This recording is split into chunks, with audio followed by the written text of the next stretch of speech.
उसमें अदानी इन्वॉल्व हो सकता है, मगर ये अदानी से बहुत बड़ी चीज है। इसमें बीजेपी के सबसे बड़े नेताओं ने कहा है, रिटेल इन्वेस्टर्स को मैसेज दिया है कि आपको स्टॉक खरीदना चाहिए। उनके पास इंफॉर्मेशन थी कि एग्जिट पोल्स गलत हैं, उनके पास इंफॉर्मेशन थी कि बीजेपी को फुल मेजॉरिटी नहीं मिलने वाली है, और वो जानते थे 3 जून को और 4 जून को क्या होने वाला है। कितने का? 30 लाख, कितना 30 लाख करोड़ का नुकसान हुआ है। कितने का?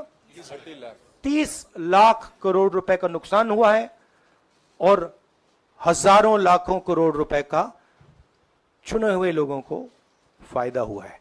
और हम इंक्वायरी चाहते हैं प्रधानमंत्री पर, होम मिनिस्टर पर, जिन्होंने एग्जिट पोल किया उन पर, और ये जो फॉरेन इन्वेस्टर्स हैं उन पर। हाँ Shamin, this is a broader issue than just the Adani issue. It is connected to the Adani issue, but this is a much broader issue. This is directly the Prime Minister of India, Home Minister, who are privy to data on actual election results, who have IB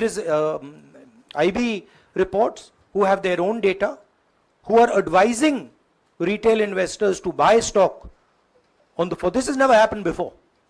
And by the way, the Prime Minister has never commented on stock market before this. This is the first time the Prime Minister has commented, very interestingly, and multiple times, one after the other, saying that stock market is going to boom, stock market is going to boom, stock market is going to boom. And at the same time, he has information that the exit polls are wrong. He has information that he knows what is going to happen because he has IB data and he also has his own party data. मैं 2 individuals की बात कर रहा हूं, प्रधानमंत्री ने और हिंदुस्तान के सब रिटेल इन्वेस्टर्स जिनको नुकसान हुआ है। मैं आपसे बोल रहा हूं, आपको यह बात समझ आ जाएगी। आपका पैसा गया है, आपकी कमाई गई है, आपको नुकसान हुआ है, और इसमें करोड़ों युवा हैं जो ईमानदार हैं। तो नरेंद्र मोदी जी ने, अमित शाह जी ने आपको मैसेज दिया कि 4 तारीख को स्टॉक मार्केट आसमान छुएगी, और आपने उन पर भरोसा किया। मगर सच्चाई यह थी कि नरेंद्र मोदी को मालूम था कि 4 जून को स्टॉक मार्केट आसमान नहीं छुएगी। 4 जून को स्टॉक मार्केट का जबरदस्त नुकसान होने जा रहा है, क्योंकि उनके पास इंटेलिजेंस की रिपोर्ट थी और बीजेपी का जो इंटरनल असेसमेंट था 220 सीट का, वो उनके हाथ में था। तो मेरा यह सवाल है, और मैं आपसे इन्वेस्टर से कहना चाहता हूं कि आपको जो चोट पहुंची है, जो आपको दर्द हुआ है, वो चोट नरेंद्र मोदी जी और अमित शाह के बयान ने आपको पहुंचाई है। और हजारों करोड़ रुपए किसी ना किसी ने चोरी किए हैं। वो आपके जेब से गए हैं, रिटेल इन्वेस्टर्स के जेब से गए हैं। तो मैं चाहता हूं, आपके लिए बोल रहा हूं, मैं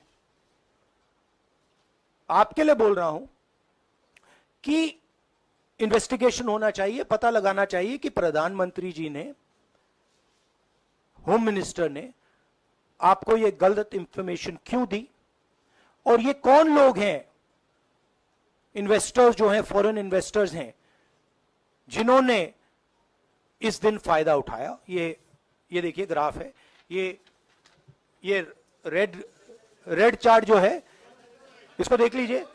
ये नॉर्मल ट्रेडिंग है, ये नॉर्मल ट्रेडिंग है, ये ग्रे वाली नॉर्मल ट्रेडिंग है, और ये जो ट्रेडिंग है, ये अबनॉर्मल ट्रेडिंग है, ये 2-3 गुना है, और फिर ये हुआ है नुकसान। तो ये नरेंद्र मोदी जी और अमित शाह से मैं पूछ रहा हूं कि आप में इसमें आपका क्या रोल था, और रिटेल इन्वेस्टर्स के लिए पूछ रहा हूं, आपकी मदद करने के लिए पूछ रहा हूं, और इन्वेस्टिगेशन होगा तो आपके लिए होगा।